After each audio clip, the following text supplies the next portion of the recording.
ఈ ఇలా కల్తీ సారా తాగి ఇలాంటి ఇలిసిట్ లిక్కర్ తాగి వారి ప్రైవేట్ బ్రాండ్స్ తాగి ప్రజలు ఏ స్థాయికి వెళ్ళిపోయారు అనేది ప్రత్యక్షంగా నేను కూడా చాలా నా దగ్గరికి వచ్చి చాలా సమస్యలు చెప్పుకున్నారు ప్రజలు. ముఖ్యంగా గుంటూరు నుంచి ఒక బాధితురాలు వచ్చి భర్తను తీసుకొచ్చింది. భర్తను తీసుకొచ్చి నా భర్త నన్ను కొట్టేస్తున్నాడు, మీరు మాట్లాడండి, వీళ్ళు మందు తాగిని చెప్పి ఆవిడ పాపం బాధపడుతుంటే ఉళ్ళ దెబ్బలు చూపించింది. భర్తను అడిగితే భర్త ఏమన్నాడంటే, నేను ఎప్పుడు ఇలా చేసేవాడిని కాదు, మందు తాగగానే నాకు అట్లా అయిపోతుంది, ఇది నర్వస్ డిజార్డర్ వచ్చేస్తుంది, న్యూరలాజికల్ డిజార్డర్ వచ్చేస్తుంది అనేది తర్వాత దీంట్లో తేలింది అధ్యక్ష. భూని ఒకసారి అంటే ఇది ఇంకా విష్ణుకుమార్ రాజు గారు చెప్పినట్టుగా ఇది ఇంకా 3,000 కోట్లుగా చాలా లోతైన దోపిడీ జరిగింది. దీంట్లో లాస్ ఆఫ్ కన్సిడరబుల్ రెవెన్యూ దాదాపు 18,860 కోట్ల 51 లక్షలు అనేది ప్రాథమికంగా తేలింది. దీంట్లో అంటే ప్రజలకు కావాల్సిన డబ్బు, ప్రజలకి రావాల్సిన డబ్బు ఇవన్నీ కూడా ఎక్కడికి వెళ్ళిపోయినాయి. నిన్న ప్రధానమంత్రి గారు మనకి కేంద్రం బడ్జెట్లో మనకి 15,000 కోట్లు ఇవ్వగానే ఇందాక గౌరవ ముఖ్యమంత్రి గారు చెప్పినట్టుగా మనం అందరం చాలా ఆనందపడ్డాం. అంటే దీంట్లోనే నిజంగా ఈ 15,000 చిల్లర కోట్లు మనకు వచ్చిందంటే అసలు క్యాపిటల్కి ఇబ్బంది కూడా ఉండేది కాదు. పోలవరం చాలా వరకు అయిపోయింది. ఇవన్నీ పక్కన పెడితే అధ్యక్ష, నిన్న రివ్యూ చేస్తా ఉంటే ఒక 20,000 తీసుకున్నాడు ఒక అధికారి, మన ఏసీబీ వాళ్ళు తీసుకున్నారు, ఇంటర్ డిపార్ట్మెంట్ ఏమన్నా డిపార్ట్మెంటల్ ఎంక్వైరీ చేస్తాం అని చెప్పేసి ఒక రివ్యూ ఏదో కేసు గురించి చదువుతా ఉంటే తనకి కాంపెన్సేషన్ రావాలి, తనకి కోర్టుకి వెళ్ళారు. అది మాట్లాడుతున్నా ఒకటే అనిపించింది, ఒక చిన్నపాటి ఉద్యోగి తప్పు చేస్తే 20,000 రూపాయలు లంచం తీసుకున్నాడని చెప్పి లంచం తీసుకున్నందుకు ఏసీబీ ఎంక్వైరీ ఉంది, లేదంటే డిపార్ట్మెంటల్ ఎంక్వైరీ ఉంది. అలాంటిది రాష్ట్ర వ్యవహారాలు నడిపే ముఖ్యమంత్రి కానీ వారికి సంబంధిత సభ్యులు కానీ స్టేట్ ఎక్స్చెకర్కి 18,860 కోట్ల రూపాయలు పైచులకు ప్రప్రథమంగా ఇక్కడే మనకి తేలుతూ ఉంటే వీళ్ళు శిక్ష పడకుండా ఎలా తప్పించుకుంటారు?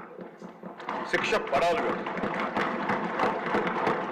మనకి నైతిక బలం, నైతిక హక్కు ఎలా ఉంటుంది అధ్యక్ష? మనకి ఒక అధికారి 20,000 రూపాయలు నువ్వు తప్పు చేసావని చెప్పి ఏసీబీకి పట్టిస్తున్నావు.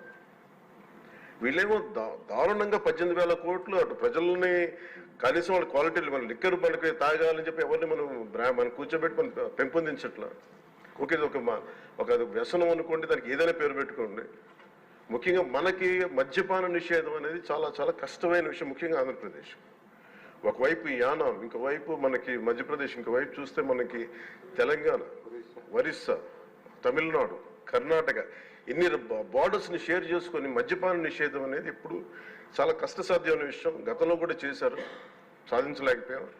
ఇప్పుడు రెగ్యులేట్ చేయాల్సిన అవసరం ఉంది.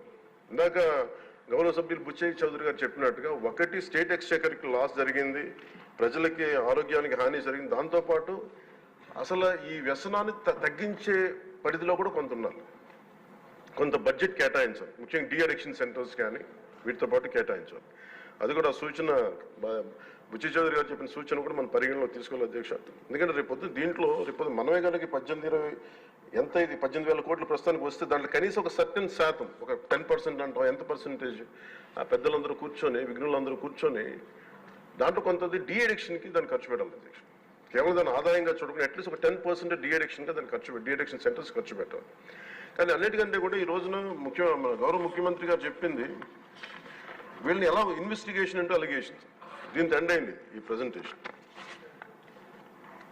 ఇదే కనుక ఈ రోజున మనకి క్లాప్ మిత్రాస్కి ఈరోజు డబ్బులు లేక, వారికి అలాగే పంచాయతీ బోర్డులో దాదాపు 9 నెలల నుంచి మనకి జీతభత్యాలు లేక ఒక 59 మంది నలిగిపోతా ఉన్నారు.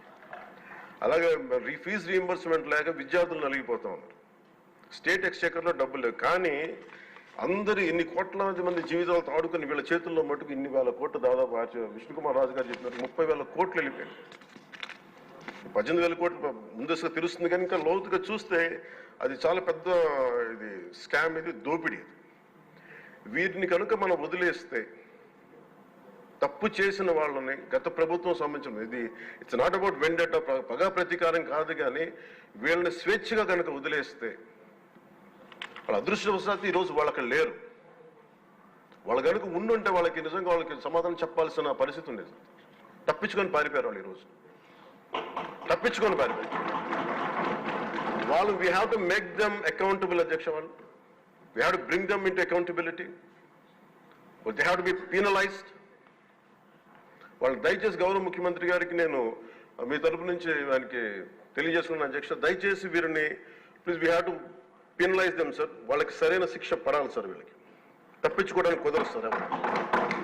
ఏదంటే రేపు పొద్దున ఒక ట్రాఫిక్ కానిస్టేబుల్కి బలం ఇవ్వాలి అంటే ఆపగలమంటే వాళ్ళు ఏమంటారు సార్ లోపల? నేను చిన్నపాటి కానిస్టేబుల్ని అయితే నాకేమనిపిస్తే మీరు పెద్దోళ్ళు అయితే వదిలేస్తారు, మమ్మల్ని అయితే పట్టుకుంటారంటారు సార్. మనకు రూలింగ్కి, గవర్నెన్స్కి, అడ్మినిస్ట్రేషన్కి నైతిక బలం పొందు అధ్యక్ష. ఐ రిక్వెస్ట్ యూ, నేను మీద మిమ్మల్ని నేను ఉద్దేశించి అందరినీ హౌస్ మెంబర్స్ గౌరవ సభ్యులందరినీ గౌరవ ముఖ్యమంత్రి గారిని అడుగుతున్నాను అధ్యక్ష మీ ద్వారా. They have to be punished and they have to be penalised whoever they are. ఇది వెండేట పగ ప్రతీకారాలతో కాదు, కానీ we promised that we will bring back accountability. We promised we were going to give a clean and clear governance. We have to live up to it. Thank you. ముఖ్యమంత్రి గారు sir, ముఖ్యమంత్రి గారు సమాధానం sir.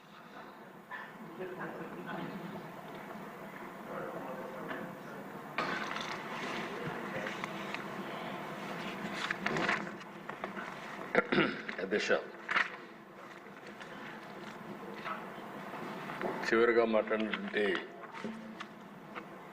Deputy CM గారు అధ్యక్ష చాలా స్పష్టంగా ఆయన వ్యూ చెప్పారు. ఎందుకంటే అధ్యక్ష, ఒకటి తప్పు చేసిన వాళ్ళని పనిష్ చేయాలి, దర్ ఇస్ నో కాంప్రమైజ్. రెండోది, ఇప్పుడే విష్ణుకుమార్ రాజు గారు కూడా నేను చెప్పిన ఫిగర్కి డిఫర్ అయ్యా. అంటే రెండు విషయాలు ఇక్కడ రఫ్గా నాకు కూడా మా వాళ్ళు బ్రీఫ్ చేసే దాని ప్రకారం నేను ఆ ఫిగర్ చెప్పాను, ఇంత చేశారు అని. రెండు సైమల్టేనియస్గా stream 2 NDPL non duty liquor paid. అంటే ఏదైతే ఇంత మునుపు కోన రవికుమార్ వాళ్ళు మాట్లాడారు, మ్యానుఫ్యాక్చర్ చేసి ట్యాక్సెస్ అన్నీ కట్టకుండా బేసిక్ ప్రైస్తోనే షాపులో అమ్ముకోవడం. బేసిక్ ప్రైస్ ఎంత ఉంది? 16 రూపాయలు ఉంది. 220 రూపాయలు చేసే బాటలు 16% అంటే 40 రూపాయలు దగ్గర దగ్గర. ఎంత మిగిలిన దాంట్లో మొత్తం కలిసి 180 పైన మిగులుతుంది ఒక బాటల్కి. గవర్నమెంట్కి వచ్చేది, వాళ్ళకు పోయేది 16 రూపాయలు 100 రూపాయలకి, మిగిలింది గవర్నమెంట్కు 84% వస్తుంది. అలాంటిది పెద్ద ఎత్తున జరిగిందని నేనే చెప్పాను, లెక్కలు చెప్పాను. ఈ రెండు స్ట్రీములు లెక్కేసుకుంటే ఎంత జరిగిందో మనకు ఒక ఐడియా వస్తుంది. ఇప్పుడే మిత్రులు లక్ష్మీనాయుడు గారు మిగిలిన మాట్లాడినప్పుడు చెప్పారు, ఎవరైతే అవుట్ సోర్సింగ్ ఎంప్లాయీస్ని తీసుకున్నారు వాళ్లకు తక్కువ డబ్బులు పే చేసి అందులో కూడా ఎక్కువ బిల్లు వేసుకున్నారని. ట్రాన్స్పోర్టేషన్ అది కూడా ఒక అవెన్యూగా తీసుకున్నారు, అందులో కూడా బిల్స్ ఎక్కువ వేసి డ్రా చేశారని. ఇలాంటి వేరియస్ ఇష్యూస్ ఉన్నాయి. దీని మీద చాలామంది ఇప్పుడు మీరు చెప్పిన దాన్ని నేను చూశాను. నేను అందుకనే డిఫరెంట్ మనం కూడా వెళ్ళిపోయినప్పుడు మాకు కూడా చాలా లెక్కల ఇవన్నీ వచ్చాయి. అల్టిమేట్గా డిజిటల్ ట్రాన్సాక్షన్స్ 0.63%, 99,000 కోట్ల రూపాయల్లో 0.63, అంటే మొత్తం కూడా క్యాష్లోనే చేశారు. ఇప్పుడే మీరు మాట్లాడుతున్నారు, ఇది ఫిట్ కేసు అండి. ఈడీ కూడా ఎన్ఫోర్స్మెంట్ డైరెక్టరేట్ కని కూడా చెప్పే పరిస్థితికి వచ్చారు. ఎందుకంటే ఇంత పెద్ద ఎత్తున ట్రాన్సాక్షన్ జరగకూడదు క్యాష్, అందులో గవర్నమెంట్లో అంత పెద్ద ఎత్తున ట్రాన్సాక్షన్ చేసే పరిస్థితికి వచ్చారు. ఇప్పుడే రఘురామకృష్ణ గారు మాట్లాడినప్పుడు 1 రోజులో 2 రోజుల్లో పంపించేశారు ఇంప్యూరిటీస్. ఈఎన్ఏ చేసిన తర్వాత కొంత డిస్టిలేషన్ అయిన తర్వాత మ్యానుఫ్యాక్చర్ అయిన తర్వాత దానికి టైం కూడా పెట్టకపోతే అది సెటిల్ కాదు, ఇమ్మీడియట్గా పంపించే పరిస్థితికి వచ్చారు. ఆ విధంగా ఇంప్యూరిటీస్ కూడా పంపించే పరిస్థితి, ఎక్కడెక్కడ హెల్త్ హజార్డ్ అని తెలిసినా పంపించే పరిస్థితికి వచ్చారు.